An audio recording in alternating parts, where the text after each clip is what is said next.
down, coming out of PE town.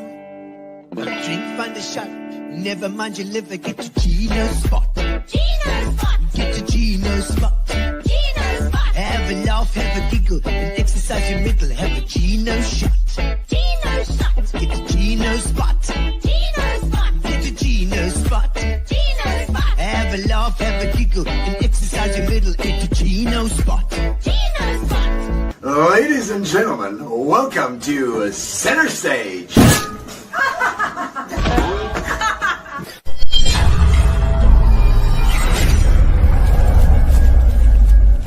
And welcome, ladies and gentlemen, to Gino's Spot. We've got Andrew Whitfield next to me already. We're ready to go. We're ready to go on this on this Tuesday. Well, it's not a Tuesday. Tuesday night tomorrow for the guys who are watching on Tuesday. Usually on a Tuesday, but with these politicians, you never know when you can get them. So we go when we can.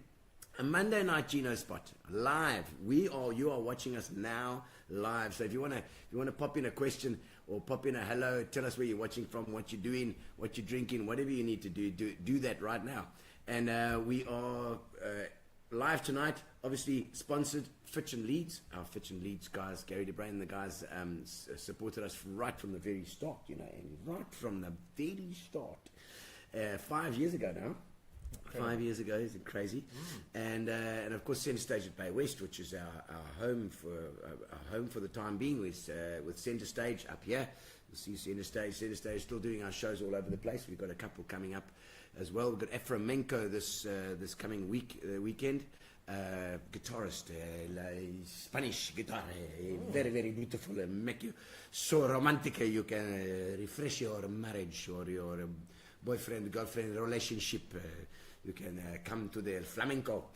Flamenco guitar, apparently the fastest guitarist in the world, That's a hell of a record. It's quite a statement, but I don't know. We'll have to have a quick competition with them. And of course, tonight, here we are with Andrew Whitfield from the DA. It's the official title, Communications, Trade and Industry and Competition. Trade and Industry and Competition. That's it. That's quite like this. The competition side, is that the competition commissions and that sort of thing. That's right. So, yeah. Is that stopping big corporates from eating up everybody else? Is that what it's hopefully supposed to sort of inject some competition and fair practice in the market. Fair practice. So it's an interesting space. It's not without its controversy like everything else, but it's a very interesting space. I'm sure. Well, we'll get to all this stuff, and I'm not sure. I think we should probably start off with the politics, maybe, and we'll end off with a little bit of personal stuff as well, because I think the people need to get to know our deputy minister as well, which is fantastic. The GNU has been for me, and I think a lot of people, it's been a lifeline. It's like finally something we can actually look and say, wow, this can work, this can do something. Yeah, I think it gave a lot of people hope. I mean, It was really an incredible moment in 30 years of South Africa's political journey.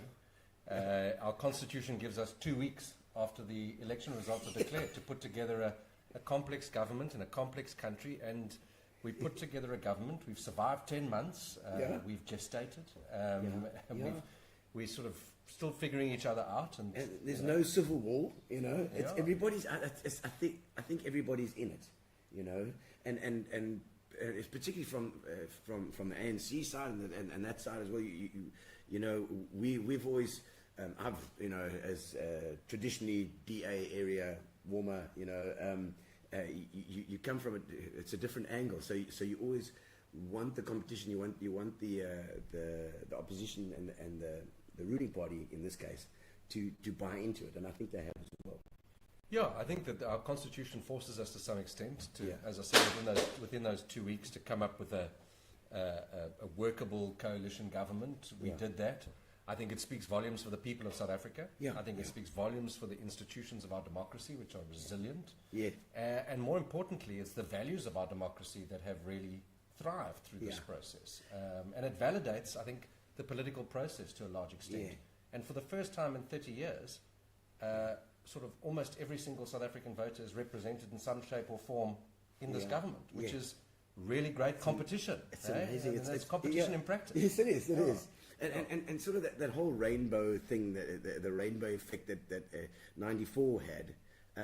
It's almost like the South Africans are ready at any time to do that. They're ready to get together at any time to sort of do that, which is so positive, I mean, we are inherently resilient. Yeah. We, I think many South Africans live from hand to mouth, literally. Yeah. But also South Africans are constantly uncertain about the future, right? Yeah. We come from a complex past. We found ourselves in 1994. Yeah. We lost ourselves a little bit over the Jacob Zuma years.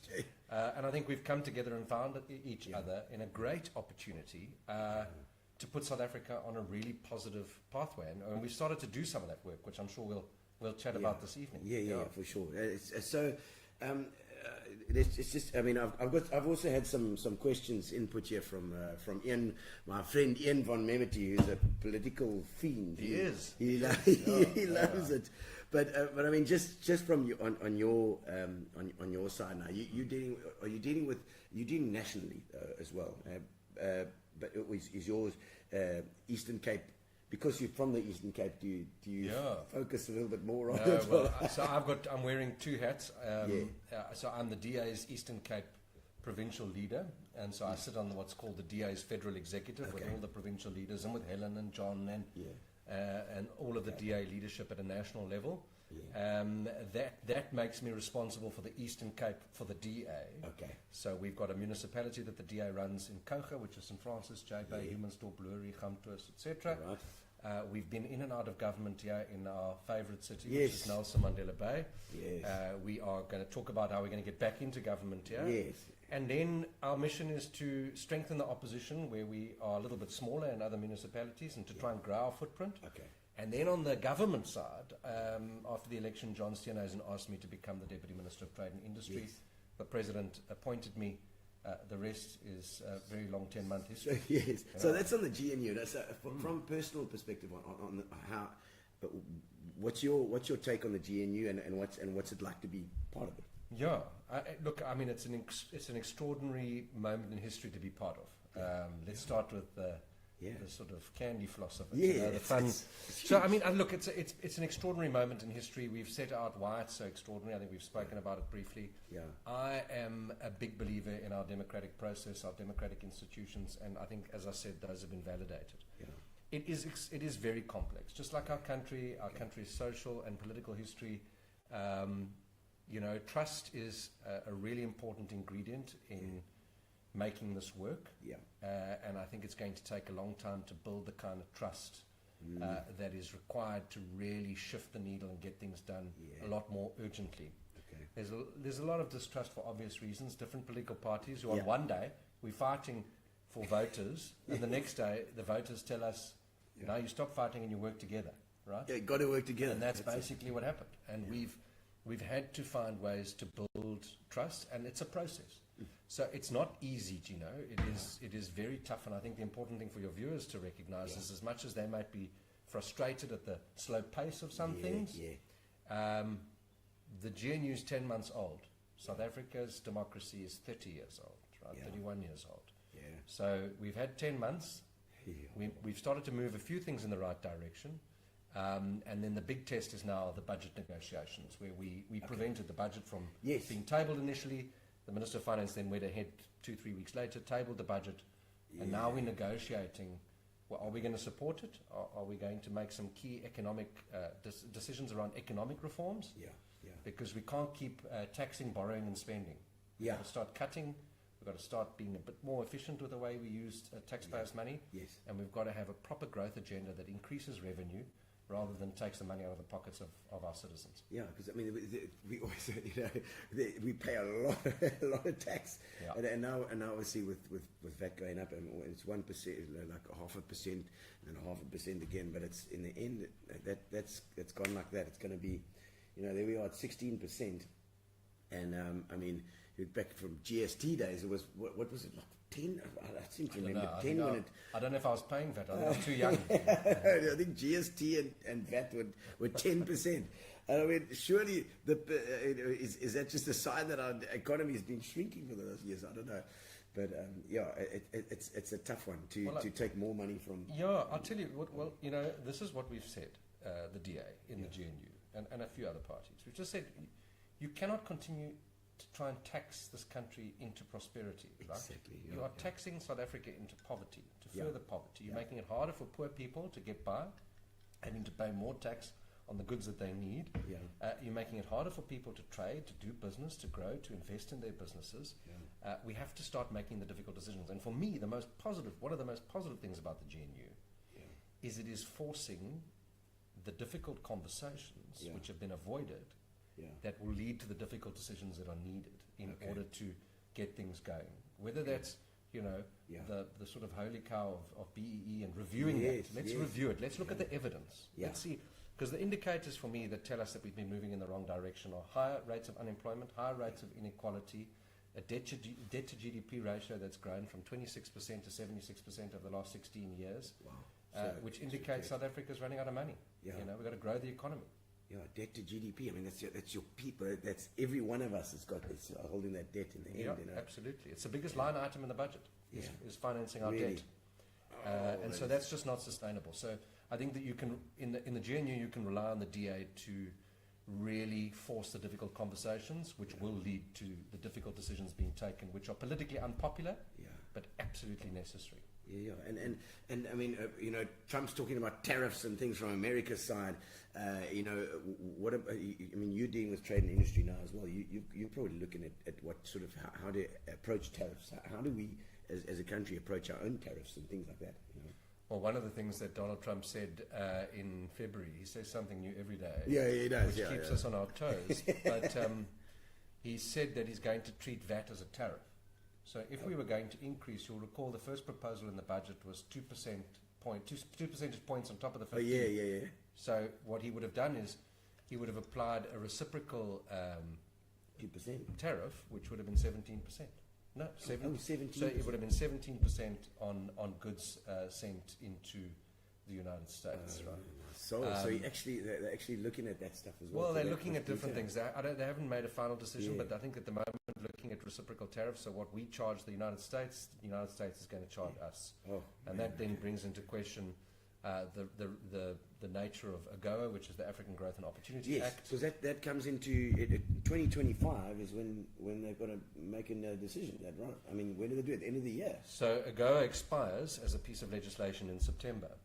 Congress goes into recess in August.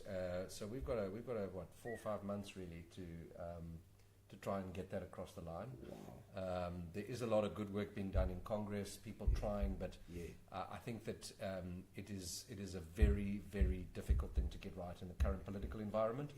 The new administration in the United States has got a very clear view that the United States has been taken advantage of by its trade partners, and therefore any sort of unilateral preferential arrangement like AGOA would be seen to be unfair. Right? It's unfair on America, but it's like we get a lot of goods from America. America gets a lot of important goods from us. The relationship is, I think, mutually beneficial, and I think that what has to happen here, there's a lot of noise. It's getting pretty hot in the kitchen. We've got to turn down the temperature, turn down the volume. We've got to get around a table at that point and say, right, this is what a deal looks like. This is what we think is fair, and then you have a proper negotiation. But we can't negotiate over social media. And, this whole thing of putting out these things on Twitter or X or whatever it is, or Facebook or something. It seems crazy. Like there were always these channels, these political channels that you could go through from between countries for the official, the official story. And I feel it's just getting. There's so much noise. No, there is a lot of noise. I think it's the same in our political environment.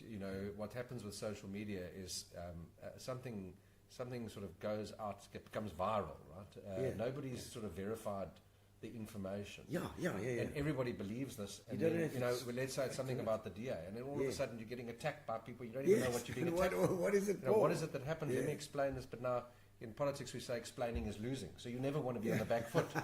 You've got to try and be on the front foot. So it's a very dynamic space in which to communicate, but it's not a very good space in which to negotiate. And I think it's important that we stress the point that the United States is our second largest trading partner. We enjoy a trade surplus with the United States. We have always really had a good trade relationship with the United States, both with human capital and products, and South Africa has every intention of making sure that we repair some of the damage that's been done, and making sure that there's a proper deal and conversation that can be had to move it forward. I think because I saw Helen sort of talking about possibly getting Tony Leon in there as the ambassador, as the new ambassador, because we had what was his name? Was it Ibrahim Rasool. Ibrahim Rasool, and I'm not a Trump. I don't love Trump, but let me tell you, but I think you need somebody there that can still keep the waters still. Yeah, what you need is a really consummate diplomat. Ultimately, yes. What doesn't help is megaphone diplomacy or sort of more political diplomacy. Yeah. You need a clinical, seasoned diplomat who takes a clinical approach, deals with the facts on the ground, lets the politicians do the political stuff, and works really hard in the background to bring the sides together. Right? And with the current situation, you are going to require someone with experience, which Tony Leon does have. He has a political background, right? But I think that after this recent experience, I'm sure that President Ramaphosa and the leadership of the GNU will hopefully make the right decision. And I think this is an important point for your viewers to know. It was always been customary that the president sort of makes these decisions, right? But now the president is part of a party that has 39% of the vote. So you can't just continue doing the same things over and over. One of the other strengths of the GNU is that we all have different ideas, different networks of people, relationships. The DA's got good relationships in the United States and the European Union and England.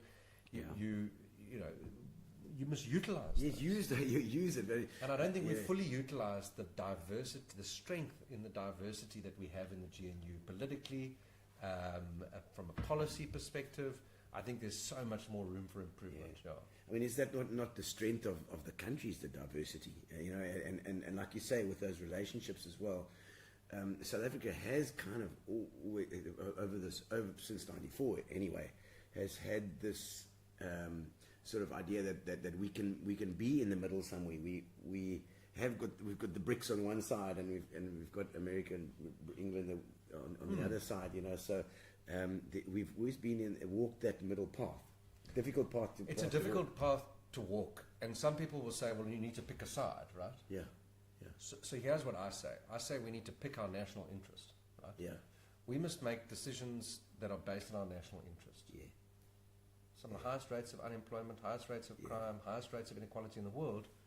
Our national interest must be in repairing those things, right?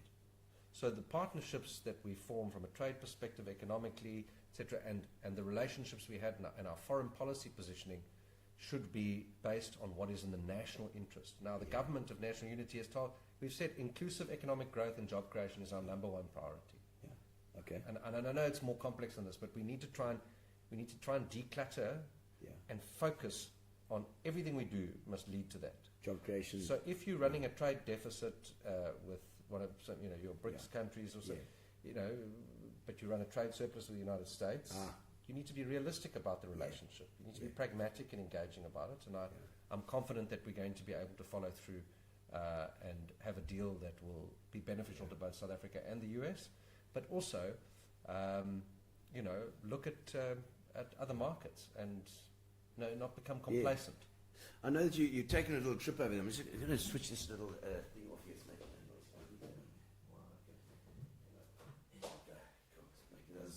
Buzzing. But your little trip to America recently, there was a delegation that went over. Was it Box Tau? Those who was with? Who was?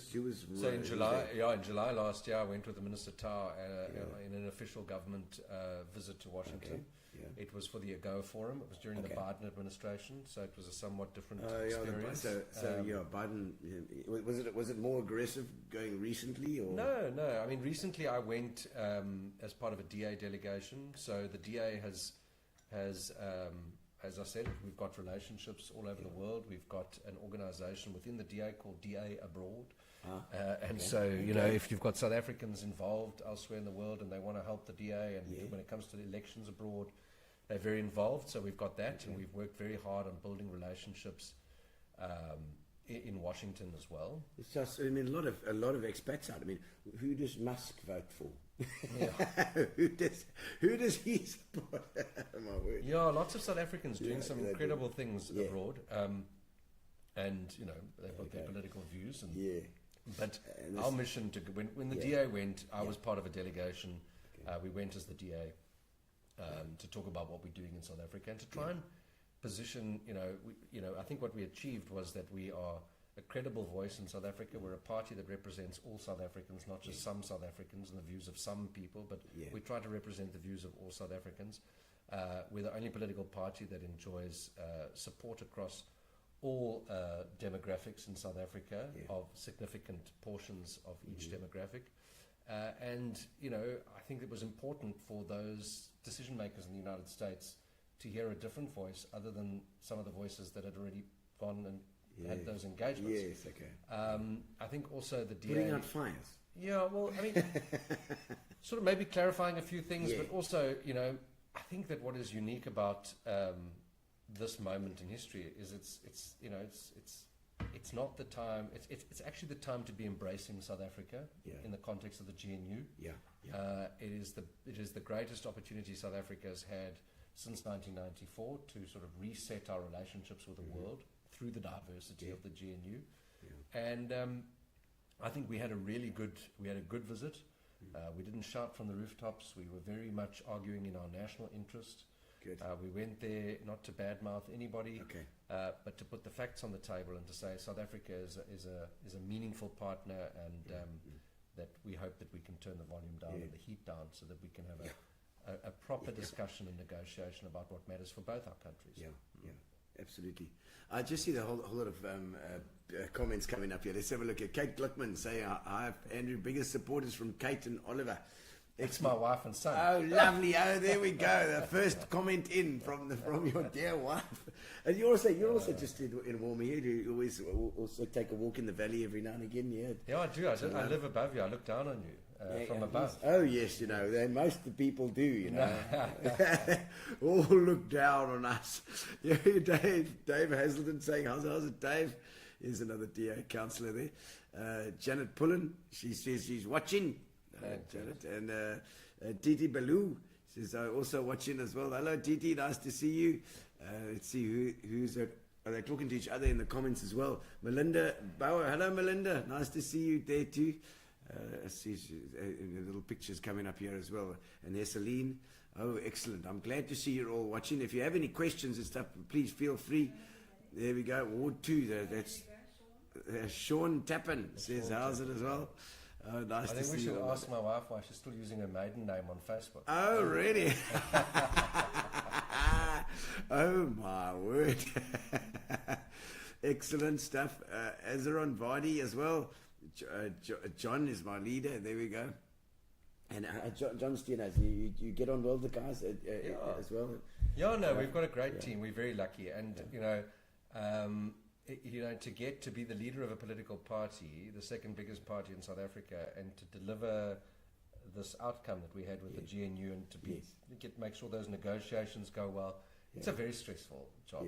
I mean, you're damned if you do and you're damned if you don't in politics to a large extent, and that's part of the territory, and we must all accept that. But John's a hard worker. He's led us into this government of national unity. We've got a good team. I think that South Africa is very lucky to have many, many public representatives who really sacrifice a lot to do this work. And John's one of those. I mean, everyone likes John in Parliament where he's doing his giving it stick, something. Snot club. Always. Tell me one thing I did want to find. David van der Ventel says our stance makes sense regarding the VAT issue. Absolutely. Okay. like you said, the tariff, like it's 17% tariff all of a sudden, bang on there because of. No, look, I'm not saying that is the case. It's what was Could tweeted, be. right? It's what was tweeted. That VAT would be considered as a tariff. But I think that the point is that all of those decisions need to be subjected to proper negotiations, and hopefully we can get a better outcome than 17%. But that would be devastating. Yeah. I mean, Nelson Mandela Bay, from the automotive sector, citrus, and other sectors. Yeah, we just went. It's like mohair. I think 75% of the country's mohair comes from here. Yeah. 30% of the dairy, which is fantastic for the farmers around here. The farmers around here, Lower Albany and all the way up to St. Francis, Humansdorp way. That really has grown then, you know. Wool has always been a thing for Eastern Cape, and citrus obviously as well. Yeah.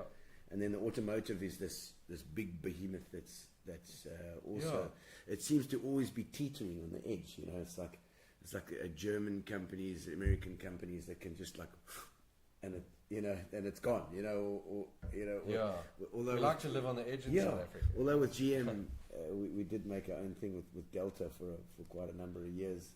Yeah. But that seems to be always on a knife edge. Does it feel like that from a government stance? Yeah, I mean, everything. I mean, being in government at national level, everybody will tell you that, their industry is the most important, and this is a crisis and that's a crisis, and you often feel like a firefighter. You know, you're running around trying to put out fires, and we've got challenges of the steel industry in South Africa. We've got challenges in the automotive sector with competition coming from China. Mittal, what's it?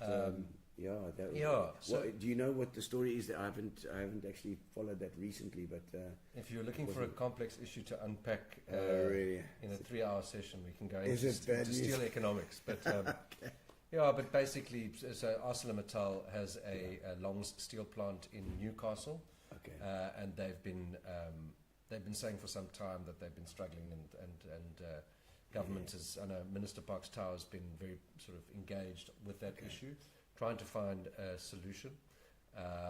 But ultimately what we need to do in South Africa is make sure that our construction industry is supported by affordable inputs, right? We can't also make it too expensive to build. Yes. So otherwise we're never going to get to you're building. talking tariffs again here as well to protect them. Yeah. So we'll have to have a follow-up on it, because it's a developing story. But there is a review of steel tariffs that's underway at the moment to see. So we're looking for a bailout, I think, of a couple of billion. Look, we don't have a tremendous amount of money left, as I said earlier. That some of these issues force us to make difficult decisions. So we'll have to see. Because steel industry is another big one. That affects then us here down the Eastern Cape for the manufacturing, of course. Yeah, of course it does. I mean, everything is so incredibly interconnected, and the steel industry is a foundational piece of our industrial base that we've got to think very carefully about how we treat that industry or that sector. But the Eastern Cape, as I was just saying, is an extraordinary province from an agricultural perspective. What we've started to see is a lot more value addition. There's got a great company in Kucha, IDZ. I don't know if I'm allowed to name and shout out, but it's called Dynamic Commodities. It's a great business, and they turn fruit into ice cream, and they export it all to the United States.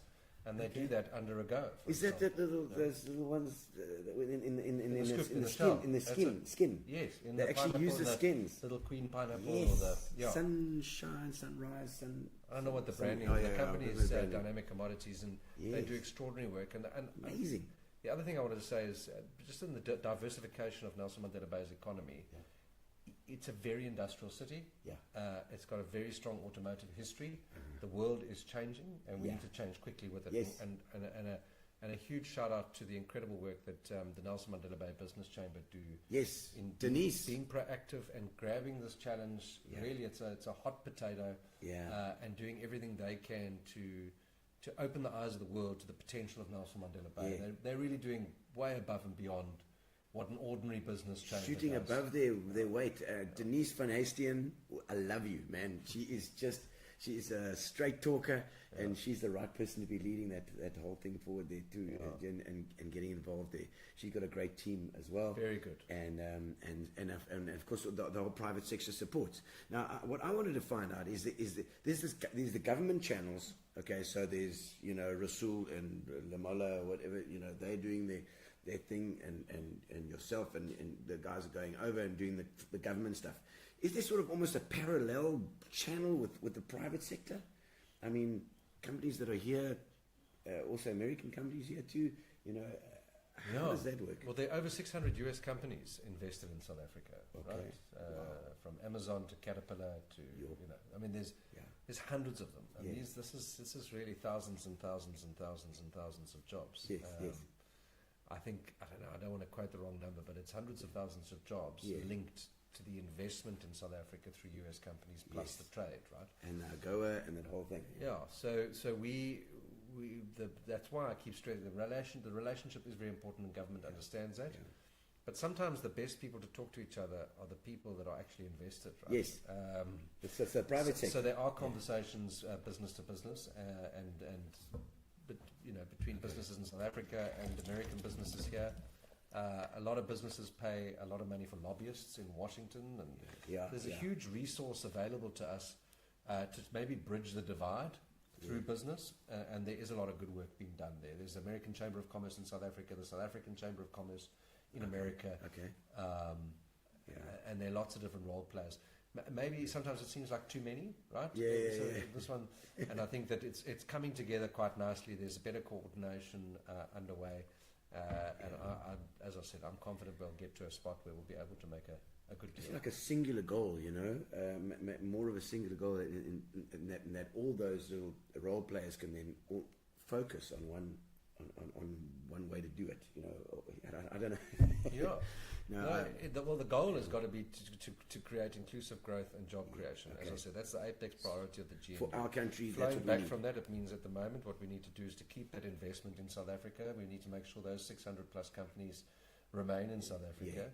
We need to make sure that hopefully South Africa is not sanctioned by the United States. That's a major, it's a hugely important element of this whole flourishing engagement. How do I put it? We're in the very sort of early stages, I suppose. But is ultimately we've got to make this thing work. And the business community, civil society, to some extent, has been harmful and to some extent helpful. And then, as I said, there are political parties within the GNU that are all involved in trying to pull it together. Okay. And now, we spoke a little bit about it. I can't remember if we were speaking before we started the show, but we were talking about 47% the last elections, the elections before, and then 40% this election for the DA. How does the DA plan in Nelson Mandela Bay? Yeah. How does the DA plan? What do they plan to do differently? How are we going to fix it? Yeah, so Nelson Mandela Bay is well, we live here, Gino. This is our home. It's always going to be our home, and I think you and I and so many others really believe in the potential of the city. In order to unlock the potential, we've got to get to a point where politicians understand that this is not about them. He says, referring to himself. Yes. Oh, of course. Yes. I mean, none of us are immune from criticism. Yes. I think I was mentioning to you that election campaign we got in 2016. We got 46.7% of the vote. 46.7. There we go. 46.7% of the vote, and we ended up on around 40% in 2021. So that was 5 years later. Right. There were various reasons for that. One of them is that South Africans are literally spoiled for choice when it comes to political parties. There are hundreds and hundreds of political parties. Okay, and what happens is the ballot paper ends up being, just crazy, absolutely crazy. In order to appear on the ballot paper, it's like a lotto system. So if you don't pull the right one, then you end up at the bottom, and then people get tired going down, and they just check a box because they're too lazy to find it. So the fragmentation of the political environment has definitely affected our vote share. which is a challenge that we need to overcome. We can't Well, make the excuses. same could be said for the ANC, I'm sure. To a degree. There's been a fragmentation across the political spectrum, yeah. so it can be said. The question that we must answer is, why are people not choosing us? Why are they choosing somebody else? Right? Okay. Look, we must also be careful. The DA, we see ourselves as the rational centre of South African politics, and there are people in the ANC who are also at the rational centre of South African politics. Yeah. What we don't want to try and do is out EFF the EFF, Yes. or out FF plus the FF plus, Yes. or out PA the PA. Yeah. We have to work on a stronger argument to convince people that the rational centre is where we build the future of South Africa. And, it's not always as sexy as the populists. Yes. Because when you're a populist, you can shoot from the hip and you can say whatever it is that you want, and it sounds great at the time. And let them eat bread and Yes. let them eat Eat cake. cake. And, Yes. Eat cake. Let them Yes. eat bread. Let them Populist. eat cake. Yes. So the populist thing. So populism is, there's been a resurgence of populism over the last few years as the political system has failed to deliver on the sort of democratic dividends that have been expected by the people. Yeah. There's been a complete failure of basic functions of service delivery in municipalities. And in 2016, when we came in, Gino, hand on heart, I can tell you, I left Parliament in 2016 to come and join the mayoral committee then. I ran the campaign for 15 months to get us into government. Yes, with my former colleague. And we had 2 really good years. There was a lot of hope in our city. Yes. There was. Our streets were clean. It wasn't perfect, but we were moving in the right direction. Getting it.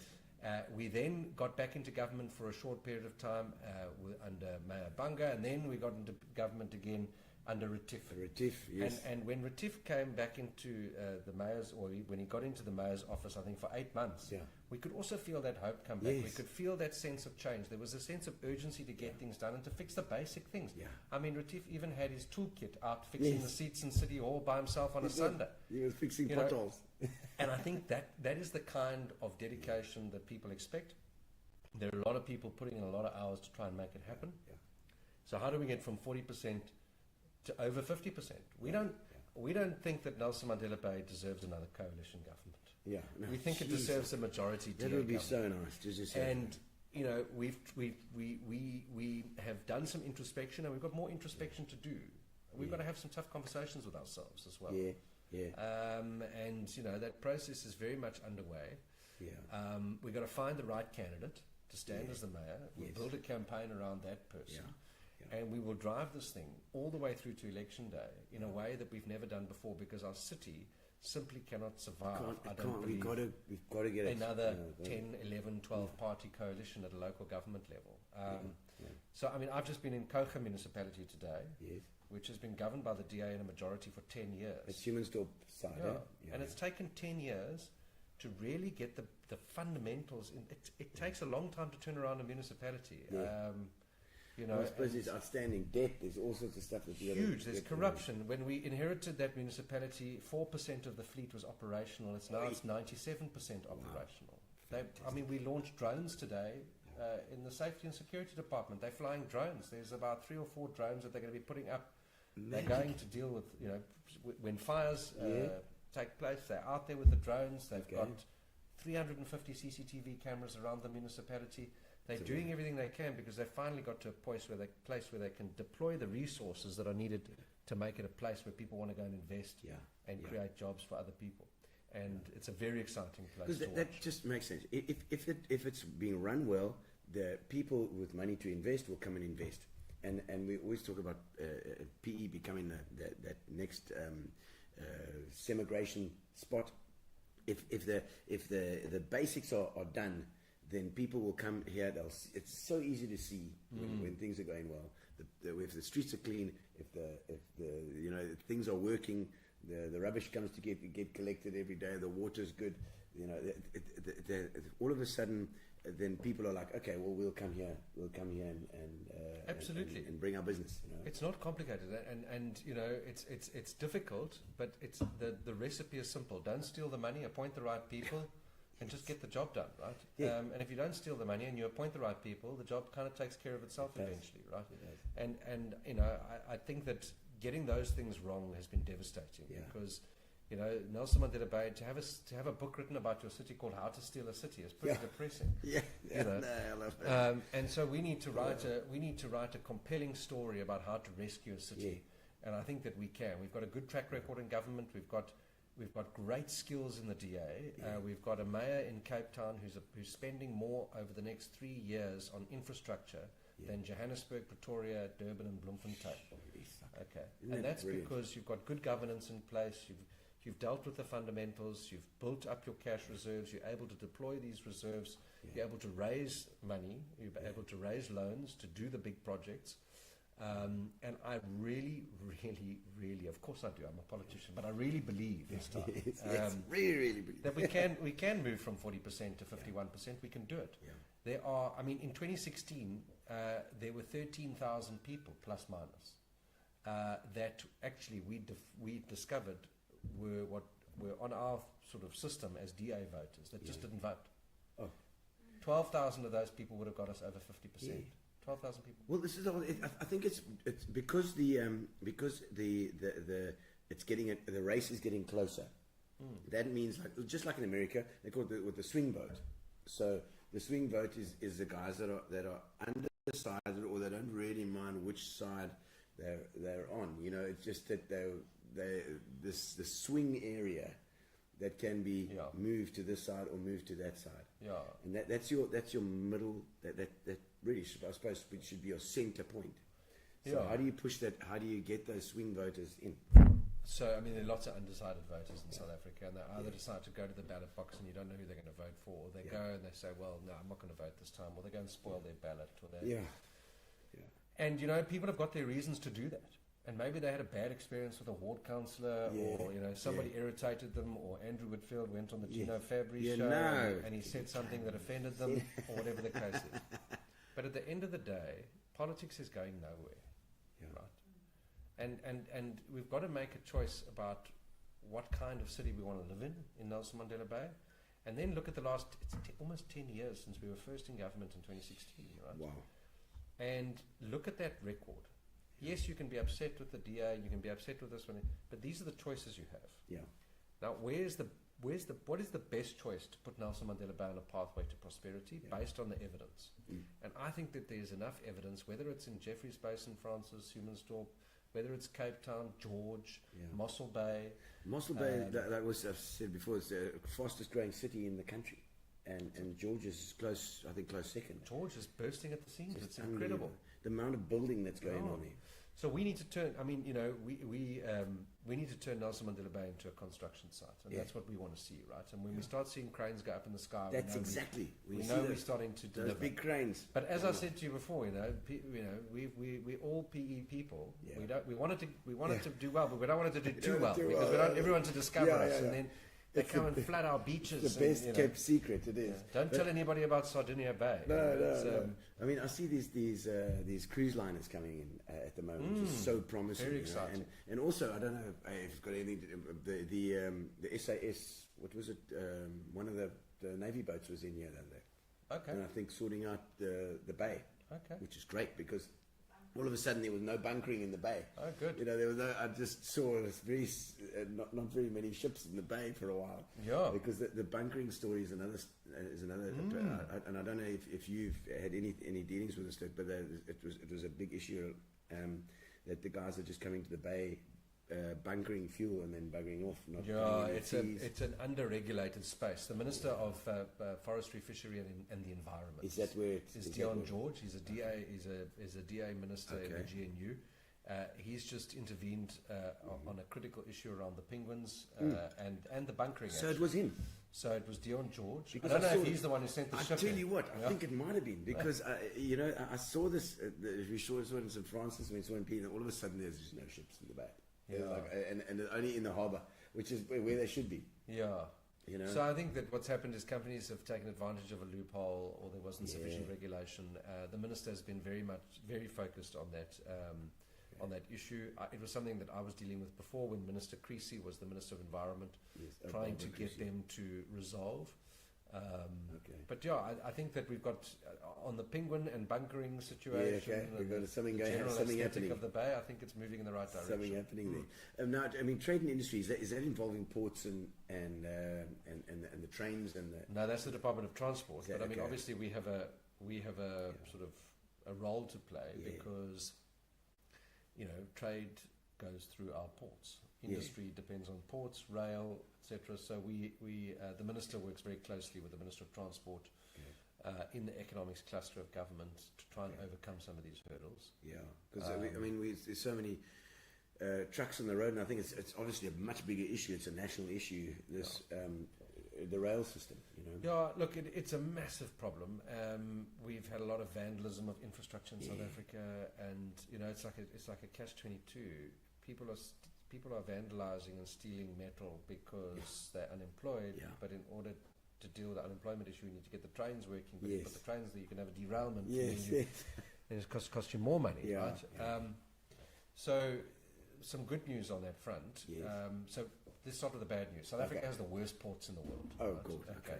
Among the worst ports in the bottom, Yeah. certainly the bottom third, so far as efficiency and performance, and that's all up. I mean, our ports are just really struggling.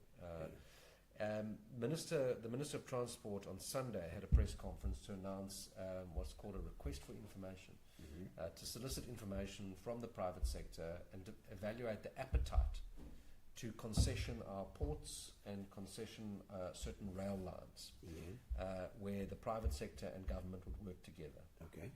So to effectively bring the private sector on board, Yes. to partner with government to resolve some of the issues and to operationalise that section of rail line. So from Gauteng to the Bay, there's a rail corridor that desperately needs to be up and running.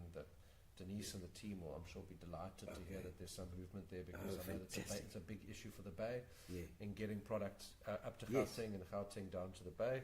And then the ports, the turnaround time in the ports is just absolutely critical from specifically on the agricultural products, but even importing materials into South Africa for the manufacturing industry. Well, this is the whole thing. The importing and in the particular case of the US as well is that South Africa should really be the gateway to Africa.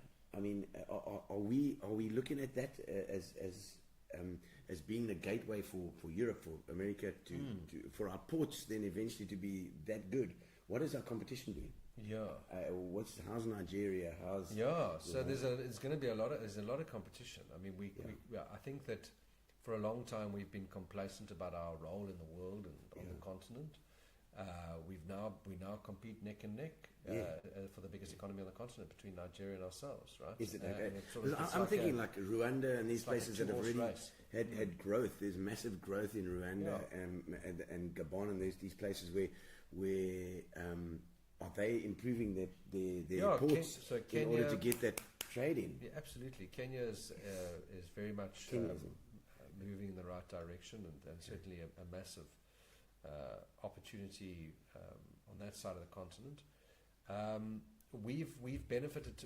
We've missed out, I think, on a tremendous opportunity, and the bunkering does play a role, by the way, because while it doesn't benefit the local economy to the extent that it could, because it's offshore, ships passing around the southern tip of Africa, there's business to be done out there. And during the conflict in the Middle East, a lot of shipping was redirected. There's a graph that shows an explosion of trade volumes around the tip of South Africa. We're a very strategic country. Yes, we are the gateway to Africa. But we can't be complacent about it. The African continental free trade area is something that is rapidly developing, which is going to present huge opportunity, and we've got to get our ports and rail right for that. Is that almost? Are we looking at a European situation? Are we eventually looking at one currency or anything like that? No, I don't think it's there yet. I don't. That's not even really on the table at this point. It's really to create a lot more intra-Africa trade amongst African countries, and to unlock opportunities right here on the continent for businesses that exist on the continent, and to help them to industrialize as well. Okay, is that a bit of lowering of tariffs for on the African normalizing countries, of SADC, tariffs. and especially? So, and it's very complex, because you've got to negotiate sort of like from services industries or construction or whatever the case is, and you've got to try and it's got to be fair. Very fair, and some countries are stronger than others at certain things, and others are stronger than others. Yeah. So it's trade policy, and it is a very complex space that I won't even pretend to know about on your show in too much detail. Yeah. But the point is to open up the African continent amongst the countries in Africa to take advantage of the massive population. We've got the In Africa, tremendously young population. Yeah. Africa's the future. Going forward, it's the food basket, they always say. But for the continent, or the countries in America, Canada, and then of course Europe, they need to have that market as well. So they should be looking at South Africa to sort of expand their markets. Yeah, I think what will happen is that companies will want to invest in African countries to produce the goods, because what the critical thing is that Africa has been has sort of, it's what do they call it, the pit to port strategy. We'll dig out the minerals and we'll send them abroad, and that's not to say that the trade in raw sort of minerals should stop entirely, of course not, but what we'd love to see is more value addition on the African continent, right? That's how we're really going to create industry, we're going to create jobs.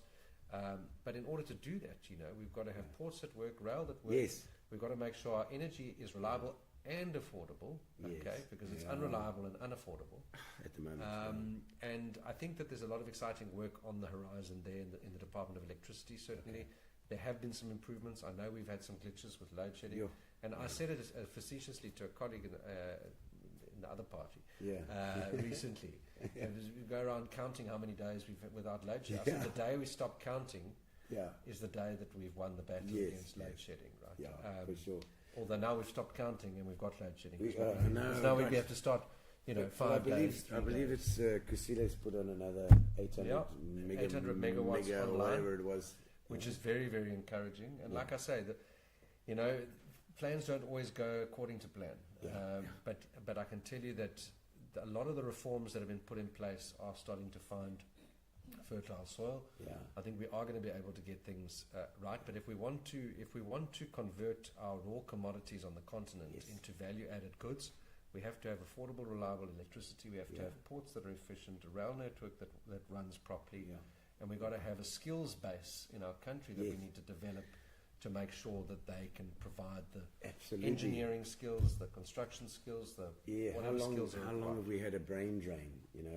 We need to pull these people back, and even if it's expats that are coming back again, for those skills. Some expats, we don't want them. I don't want them all. Some of them can stay there. And I say this might sound controversial, but I'll say it anyway.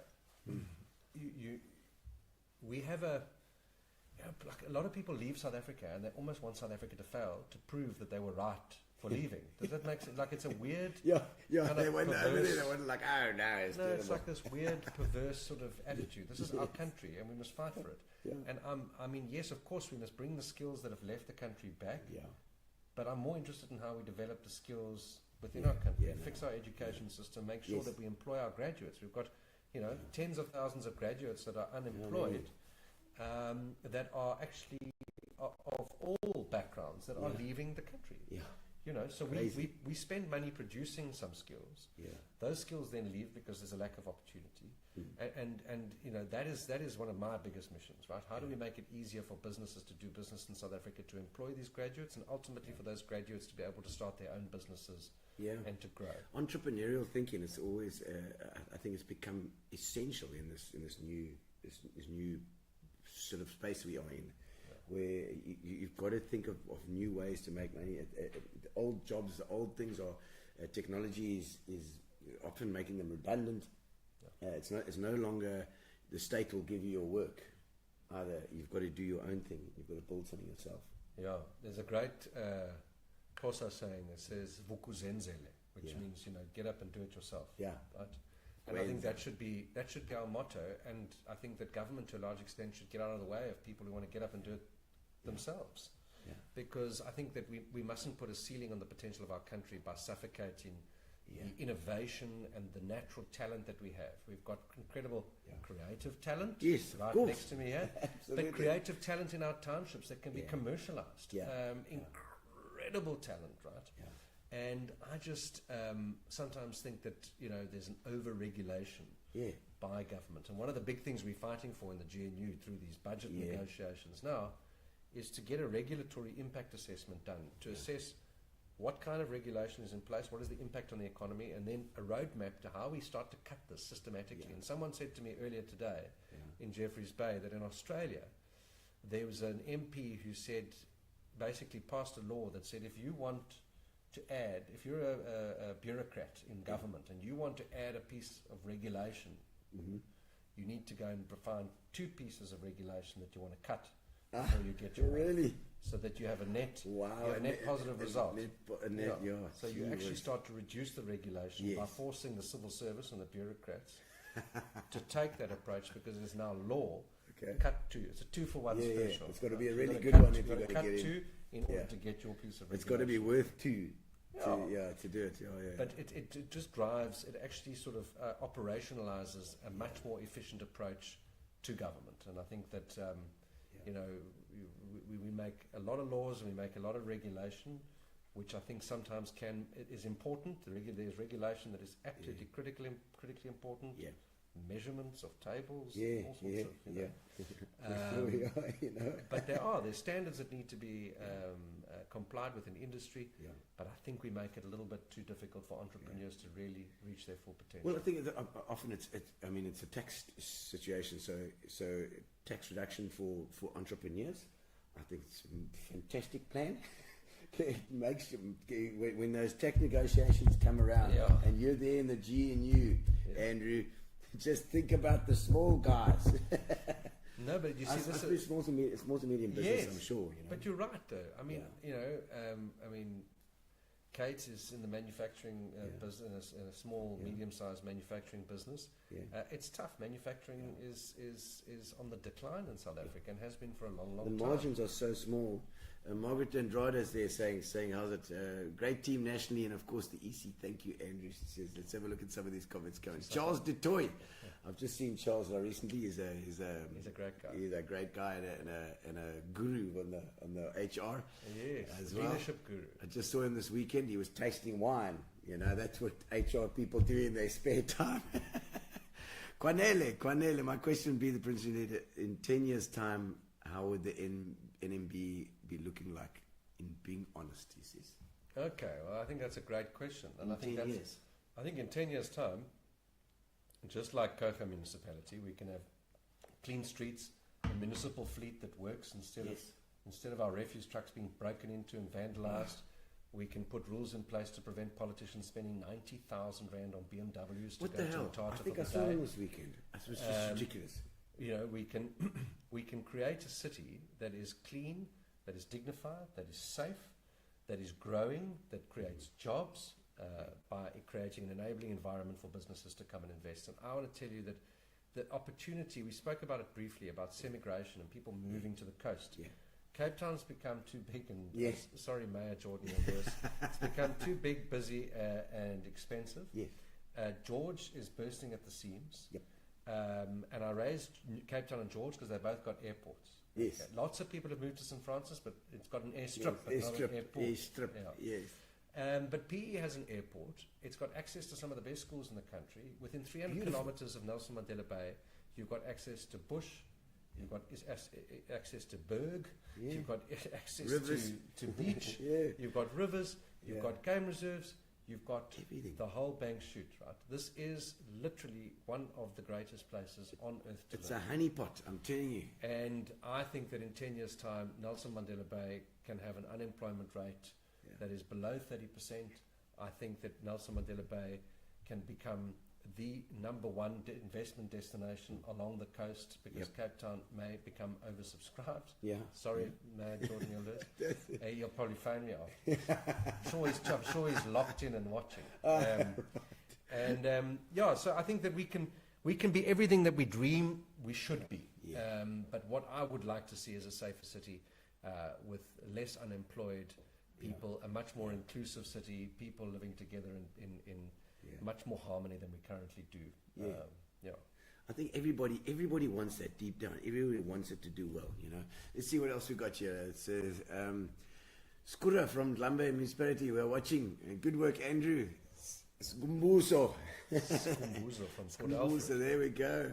And as Liesel Silky, massively important to educate our children to become more involved in politics. It impacts their future. There we go. Thank you, Oliver, for leading by example as well.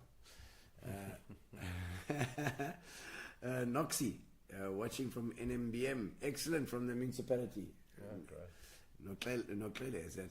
Cherie, evening from Dispatch. How's it to the patch? We love you guys.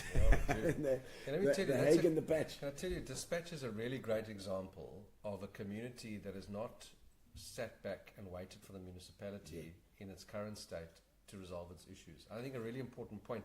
There are a lot of great people in the city doing great things in their little patch. And if you go down Target Cliff, you'll see the island outside my house. Yeah. There's an island with weeds and there's an island without weeds, because my old man is my neighbor and he goes out there and he cleans the weeds on the island, right? And I think when Retief was the mayor, when Retief was the mayor, he had this thing of, adopt a pavement and take care of your own sidewalk. And I really want to shout out to everybody in across South Africa, but in Nelson Mandela Bay, who are doing such great things to keep our city clean and tidy, and some of them are on the, I can see that in the comments here. Yeah, for sure. Let's see. Tanya, for sure. How's it, Tanya? High school kids in rural areas need to be exposed to potential careers before choosing grade 10 subjects. In Marcel, the kids are only exposed to domestic workers, gardeners, municipal workers. You're right. I think that ties into... I saw Ramaphosa saying that the one thing that they've neglected is that early childhood development, and that's so important. You were saying that you were into a bit of teaching. I would have loved to have been a teacher, but politics captured me. It does. And it became, politics became a career from the age of 28. But I actually, I wanted to give back, and I suppose politics. Did you study teaching as well? Yeah, I was in the process of doing it when the politics bit actually. Yeah, so it was. I had to choose a path, and my brother's involved in education. I've got great friends who are really dedicated educators. Some of the most special people in the world, doing extraordinary things for the future of our country. The Minister of Basic Education is very much part. Sibiwe Gwavube, she's very much part of this renewed effort to revive early childhood development. Because if we don't get the foundations right. Becomes very difficult to deal with it down the line. Yes. Yeah. Well, Philip is a teacher as well. She started Elson Academy, so she's got big ears now listening to this. Gaynor Johnson, great show. Looking forward to living in the Blue Bay in 2026. Is that 2026 the next election? That's the next local election, but it might end up in the early 2027. So the election has to take place within 90 days of the previous local election, which was in November 2021. Okay, so they'll push it as late as possible. These people. Story, we need a Jordan Lewis in PE. Well, there's only one of him, so we'll find somebody who can do the job. Here we go. Chad Kramer. How long is the Galvindale pool being closed? Noting that DA had 3 miles down the line. Oh, there we go, Chad. I think it's just been reopened. Actually. It has on the weekend by the Minister of Sports. Yes, Gayton. I think Gayton had a go at it. He did. Gayton also he's got a little bit of the populist vibe. He did, but Gayton McKenzie is he PA? Yeah, he is. He's the Patriotic Alliance. We've been in coalition with him once or twice before. Yeah. Is he not in coalition? Is he in coalition with the guys here now? They were in coalition until recently. They were very much with the this ANC coalition since Retief left. Yes. And now we're in the GNU with them. It's all quite strange. Because he's also national now, isn't he? I think, Gayton. Was he from? I can't remember where he was. Well, he tried to be the mayor of Beaufort West. Oh, Beaufort West, that's emphasis on tried. And he is now the Minister of Sport. Yes. Very proud of his record as an ex-convict. Yes, he was the gangster. Well, I can't remember exactly what his rap sheet was, but he certainly has a colourful history, and he's got a colourful attitude to the GNU and the work that we do. Okay. But yeah, I think South Africans are ripe for populist politics, and that's a very dangerous space to be. It's dangerous. It is dangerous. doing exactly what people want. Say what people want. Say what people want, but you don't necessarily have to do it. Well, we'll see.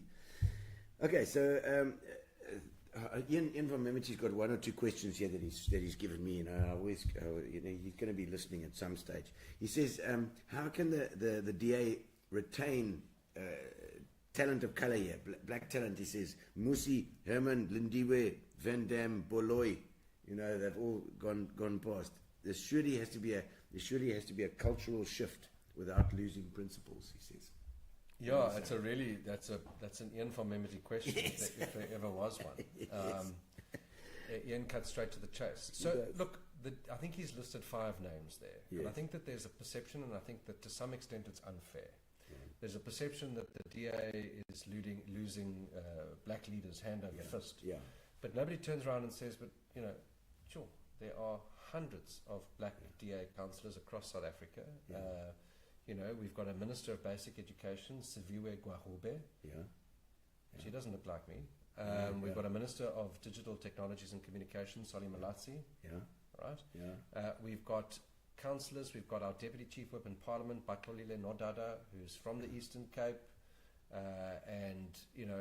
We've got a pipeline of talent and leadership in our organisation. And I'm not saying that we don't need to do things differently. Yes. Because is that cultural thing changing? Yeah, I mean, I think that, maybe Ian will like this answer and he might want to jump in. But the Eastern Cape is a very unique place politically for Liberal politics because the Eastern Cape is a very diverse province. I come from Stutterheim, which is more towards the central part of the province. Classic. And, the way I grew up is very different to someone who's my mate who grew up in Cape Town. Sure. Very different. Yeah. I grew up speaking isiXhosa fluently as a young child. Mm-hmm. I grew up very much immersed in Xhosa culture. Mm-hmm. Our politics, I think, is shaped to a large extent by the history of the Eastern Cape. Yeah. And I think that a lot of people in the DA in the Eastern Cape have a different perspective to, people in different parts of the country. Yeah. And I think that is a good thing, and I think that we can communicate our offer in a way that's more accessible to all South Africans. Yeah. But I think it's unfair to say that we have this major problem. I think that there are things that we need to maybe tweak, and we get faced with some criticism about, the perception that we're a white party. Yeah. But it's a perception, right? It is. There are more black South Africans that vote for the DA than the UDM, right? Yeah. Than the PAC, than the PA, then so we don't take that for granted, but we also have to acknowledge that there is a reason that people from all backgrounds and race groups and social classes vote for the DA. Not in the numbers that we'd like, but the potential to grow for us is massive. Yes. And we have a very deliberate agenda. Our philosophical view of the world is that we want to build an open opportunity society for all. Mm-hmm. And it's the for all component, I think, what Ian is saying. We need to strengthen that and to become more culturally accessible without losing sight of our liberal values and principles. Yes. That can be done. It's a style and tone thing, I think, to some extent. But I wouldn't say that we have a sort of catastrophic problem. No. Ian, he also, and I think we can see over the years how that culture has shifted. From the. I mean, we were talking earlier about the old days of the PFP and Jan Smuts and Lord knows what else, but that whole the liberal thing has the whole garden has changed completely now. So since '94, when it was still very one side and the other side, it really has moved across. And like we were talking about, this whole swing vote thing is starting to happen here. It's still not where other countries are, because we've always had this apartheid thing before that's messed things up really from the beginning. Oh. But I think it's slowly but surely the whole thing is coming together, So we've got to position ourselves as the party where that settles, right? Yes. We want, if we're going to be, and we are, I mean, as I've said earlier, we're the most diverse political party in South Africa that represents every single community across the country. We're in government in the KwaZulu-Natal province. We are in government at the national level. We're in government in 35 municipalities and the Western Cape. Yeah. One municipality in the Eastern Cape, and we're going to win more in the next local election. And Nelson Mandela Bay will be one of them, and if it's not, you'll call me back here and you can find me. But we really, in order to do that, we have to grow amongst black South Africans, right? This is the biggest segment of the population. We understand that, and we are committed to doing that. But I do think it's important that your viewers understand where we've come from. The DA used to be called the DP. From 1989 to 1999 or 2000. Yes, Tony Leon. And Tony Leon and some others before him. But in 1994, the DP got 1.7% of the vote. And the Business Day newspaper wrote an article or story that said the DP is a desolate shack on the political landscape. Okay.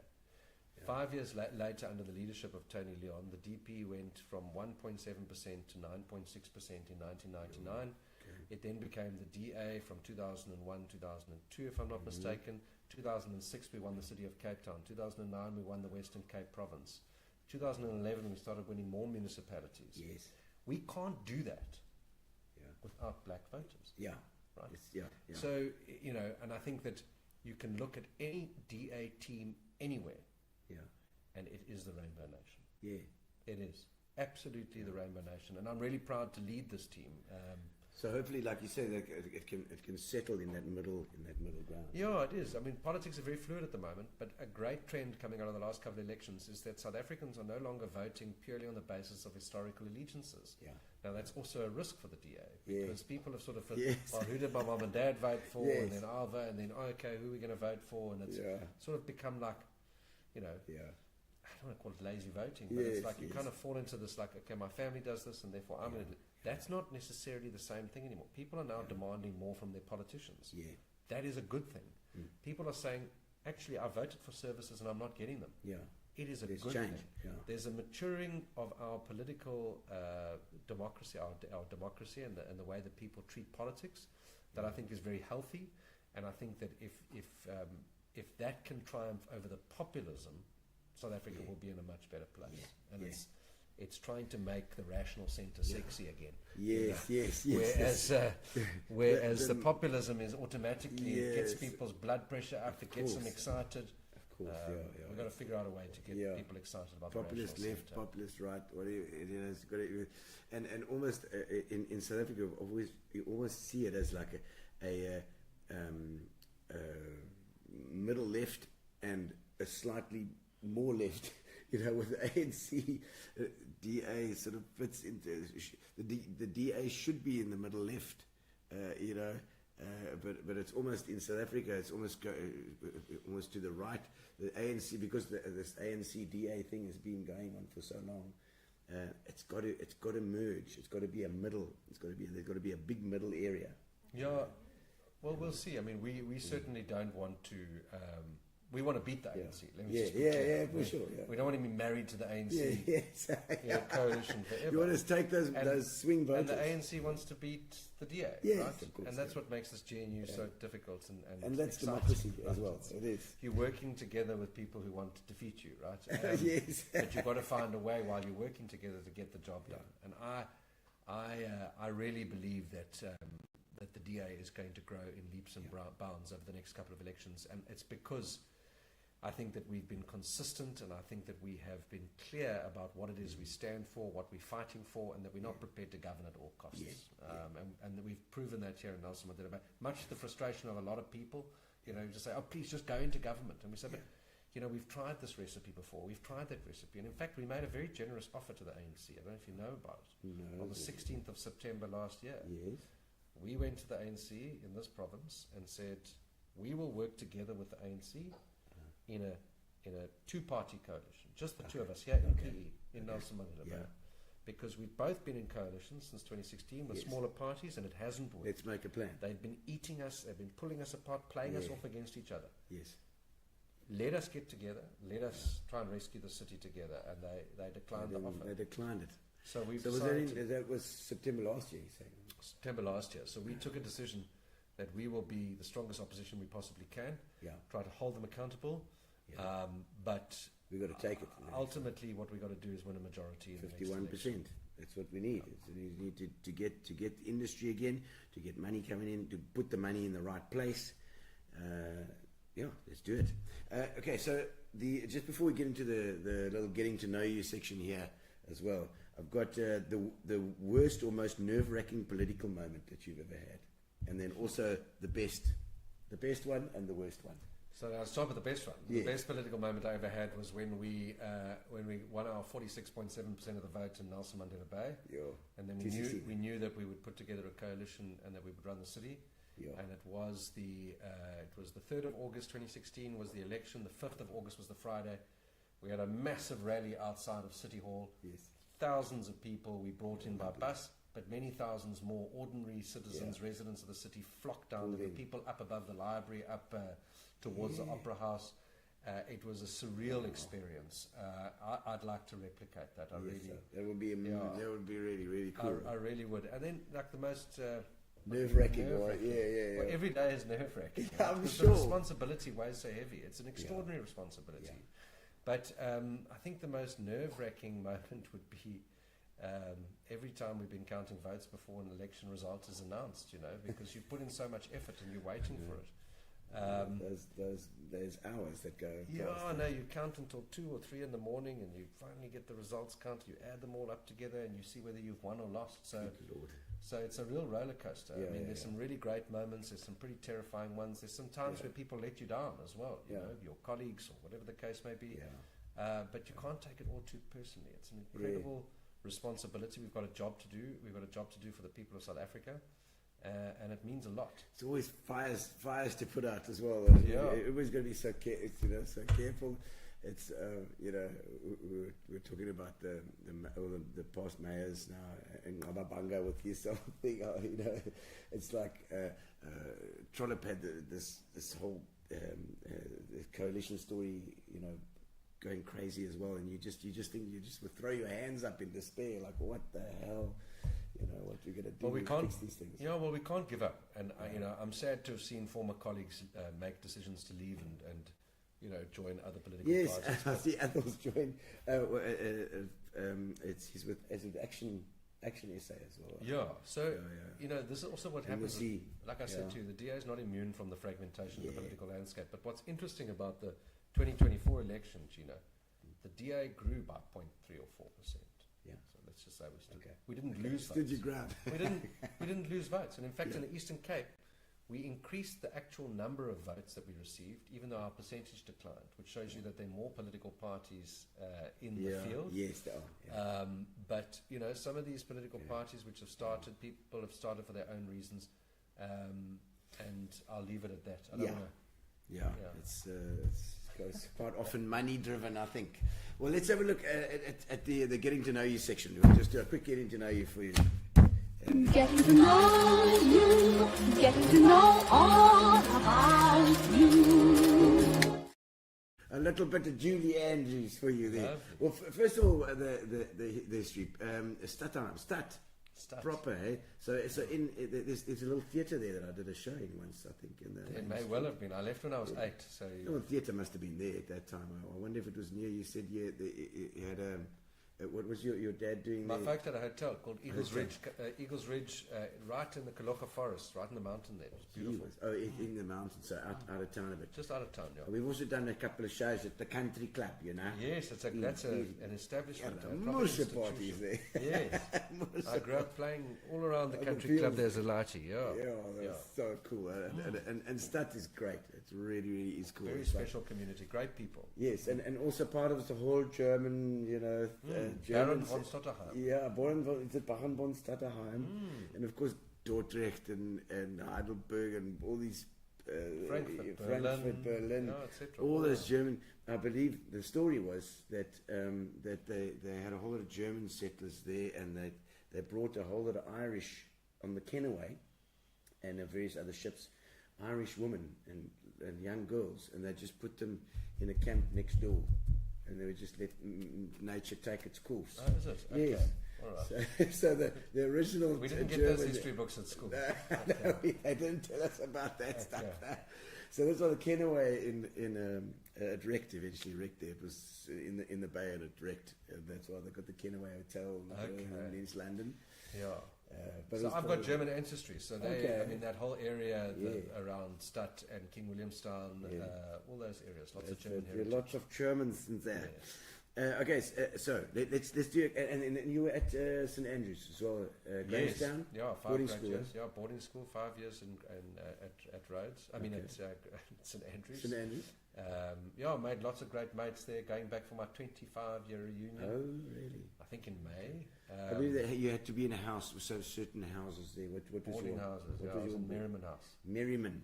Yeah. He was in Merriman, guy, for the old Andrians. Cool, man. Yeah. And I mean, boarding school for you, was it good? I mean, some Yeah, people for the don't like most it. part. I mean, eventually you get over the tough times. You form really great relationships. It's difficult, you know. You're away from home for the first time. And you know, when you're 13, you think you're a big book, you know, but you're actually a little kid. Yeah, no, of course. And you go to boarding school, and we were farming in the Free State, and so it wasn't exactly around the corner. Yeah. And you had a ticky box in those days. You couldn't just pick up your cell Yeah. and make a call. You could tap it. You had to, Tap it. You could tap 1, 2, 3, 4, 5. 1, 2, 3, 4. Yeah. So we had the ticky box, and we had to phone home and write letters and all that stuff. And so it was a great adventure. And my middle brother joined me for a couple of years before I left. How many brothers and sisters you got? I've got two boys. Two One brothers. lives in Canada, in Vancouver. Okay. The other one teaches at St Andrews, so he Okay. and then coaches rowing and that. And All right. yeah. Okay. So yeah. So Oh, I saw that we actually raised money for that boat then, because we did a show there once, and they had the big boat up in the rafters, the rowing. Yes. Yeah, no, we helped pay for that, you know. He would have been there. He would have been Is there. it? Yeah. He would have been there. And that was that was about 10 years ago at least, I think, somewhere around there. And for your own kids for boarding school, would you do it? No. okay. My wife's watching, so I'm careful. No, we've got one very special little boy, and we've got such great schools in PE. You have. You know, I think that to make that decision. I mean, I'm basically at boarding school still because I'm never at home. I'm always travelling. Always. But No wonder she's using her maiden name on Facebook. we'll have to have a talk. I'll about it. remember to go and visit. I must go and visit. What's your wife's name again? You're not going to tell Baron me. von Stotterheim. And then you can decide if you want to visit the barrel. But yeah, so I mean, we've got one little boy. It would be wonderful to send him to a great school like that. I mean, you know, you've got to be in a really special financial position to send your kids to schools like St Andrews and that. But we've got good schools, yeah. We've got great schools. Yeah. We've got really. I say the one of the beautiful things about PE and East London is the amazing schools. Even East London still Even slummies. Even slummies. Yeah, it does. Great school. You look at Hudson Park, Stirling, Clarendon Selborne. Girls, Selborne. Yeah. I mean, there's some good freaking schools. Yeah, there. the Eastern Cape really has got great schools. We've got, I mean, you know, all those borders as well. I mean, the Dale College, you know, those, Queen's College. yes, schools. no, there's some really standout schools with strong heritage, and they're doing some really great work. Great teachers, really good people. All right. So the hardest you've ever worked? The hardest I've ever worked is the last 10 months. Yeah. Okay, really? Yeah. The last 10 months have been tough because it's been National national government. It's a lot more pressure and responsibility, and being pulled in lots of different directions. I wear different hats in the party and in government. Yes, and, of course. So it's been tough. It's been the hardest. Yeah. Most uncomfortable place you've ever slept? Most uncomfortable place I've ever slept outside of Rhodes University would have to be. We used to do this thing called the long walk at St Andrews, and we'd you'd have a bivvy and a roll-up mat, and you'd walk for 5 days. What's a in the bivvy? Eastern Cape Veld. It's just a piece of plastic that you sort of tie to the tree, and then you. like a hammock. So basically, like on someone's farm, like Table Farm outside of Grahamstown, walking and hiking and sleeping on stones, and like Kamstaldraad, you know. Yeah, Kamstaldraad, pretty. Build character. I say about the Kamstaldraad. I love that. Jeez, like, okay. How has your life been different from what you imagined? I don't even know what I imagined anymore. What were you thinking when you went to Rhodes for the first time? Teaching. Here we go. No, when I went to Rhodes, we were sort of thinking from weekend to weekend. I think it was sort of like hand to mouth, but with a pint glass. With a pint glass. Yeah, there we go. So I knew I always wanted to be involved in politics. Okay. I just got involved a lot younger than I thought I would. And so who does that? Who says I want to be involved in politics? Well, my family's been so involved in politics for such a long time, and my grandfather worked with Helen Sisman in the PFP and was. Wow. PFP. There we go. He was the MP for PE Central, John Malcolm S. Yes. And he was a huge role model in my life, and. My grandfather, my father's side, very involved with Rotary and sort of, community stuff. And my father's an incredible community activist. He's involved with St. George's Park and turning that around. Oh, yeah. Legend John. What a legend. And, absolutely. I was talking about John just now. Of course, I realized that. And my folks have been involved with activism in the 80s and, standing up for what's right and doing the right thing. And so, they've made politics a sort of they must have virtuous thing to do. And that's how I've approached it. And I thought maybe when I'm old in my 40s, which I now am, that I would get into politics. But I got in at 28. Yeah. The guy that I always think of Philippa's dad, Johnny Molyneux, was also PFP for many years, and also, but the type of guy that would always write into the newspaper. Yes. Was that you? Yeah, that was me. Yeah. In fact, I was the kid who used to go to the library at St. Andrews and before school, after breakfast, sort of a 15-minute window before the first bell went for class or something. Yes. And I'd read the Grocots. Yes, Grocots. The Herald and the Dispatch. Oh, my word. So you kept up to date. You can ask my wife. She'll tell you. I'm going to write to the newspaper about this. I can't believe they've done it. But then I can't write because now I'm in public office. I'm writing to the newspaper. I'm writing myself. Yes, you can't do that now. The worst job that you've ever had? It's a really crap job. I had a few. When I went to work in London, I got some part-time job photocopying papers in a hospital or something, and then I went to work for a bank, and it was sort of in the FICA department, KYC, know your customer. Yes, right. That was pretty monotonous. But very privileged actually to look back and to say that I could get a job and that I can do a job, and sitting where we are in South Africa and seeing so many people who deserve to get a job, who are good people, who are trying their best to be honest, hard-working South Africans who don't have the opportunity, has put a different perspective on it. So it's a difficult question to answer because I think I must be grateful for any job. Any job is a good job. It's true. As a politician, what a lovely political answer. Okay, and if you had to do it all over again, would you do the same thing? If I had to do it all over again, I might start politics a little bit later in life, and I might start a family a little bit earlier in life. Oh, yeah, you got a little 5-year-old now. It's coincided, this great opportunity in my career has coincided with a very special time, in my son's life. 5 is it's pretty wild. Every age is wild. We know. You know. But, he's discovering, what he's interested in, and he's wanting to spend time with his dad. And so, I think that's, I would probably kick out the political career a little bit further down the track if I could do it over again. But I think I would still end up there. You never know when that time is with these things. Sometimes it chooses you and you don't choose it. Yeah, life happens, man. Life happens. But very, very grateful to be where I am at this point in life. And got a great family, great career. We're going to build a really great city together. Well, we're happy to have you. It's so close by. It's absolutely fantastic. Anytime. Andrew, thank you so much for coming on. I don't know if there's anything else you want to... we're going to do a little competition while we're here as well. We've got a giveaway. Oh, great. A giveaway. So you can everybody likes a freebie. Everybody likes a freebie. So you guys that are on here at the moment, we'll have a quick look at some of the comments. I think there might be a couple of comments as well still. But we're going to do the giveaway tool. Let's make it happen, Phil. It's the person who said the nicest thing about me is the prize.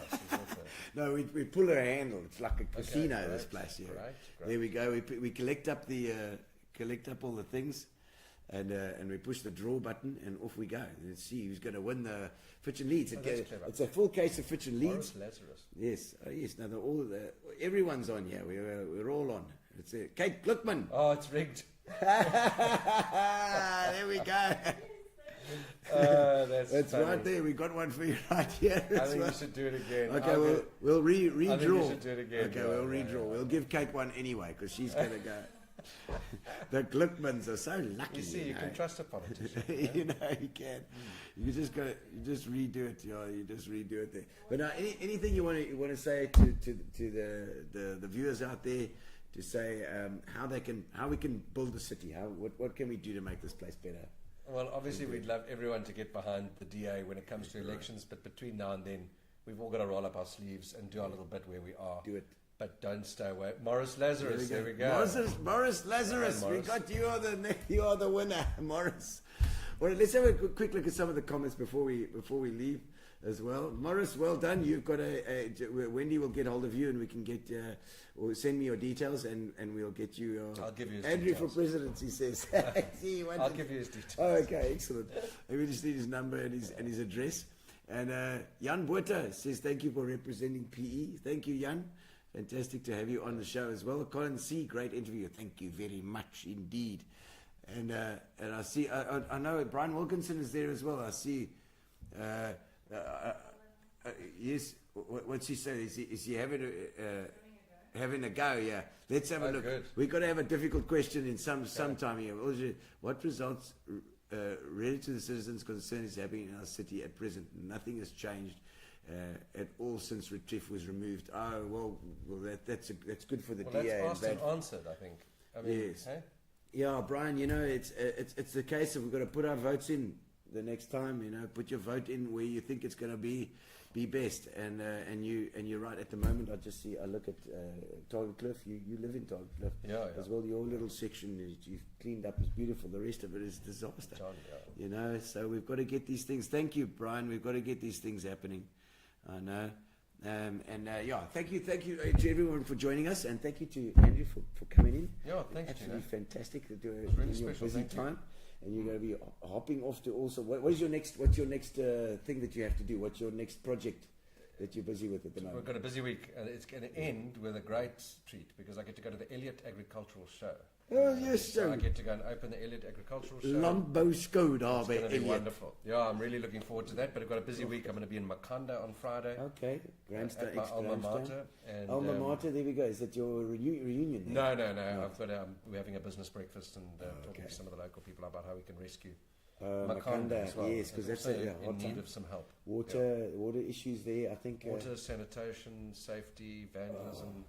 It's a special little place, but it's been left behind, like so many places. Yes. No, we've got all these places. You know, all the smaller towns are almost easier to get a bit of private sector money in there to get things happening. I see all these places down from Greyton, all down the R63. What is it? The R63? Whatever you call it? The road to Cape Town. Yeah, I know which one you mean. You know, all those little places like Prince Albert. Annette, hello Annette, nice to see you there as well. She's a honey, that one. Firecracker. But all these, even Oudtshoorn is doing nicely. And then, of course, George Plett, Neisner, St. Francis. Yeah. Let's get these places happening, and then PE's next in line.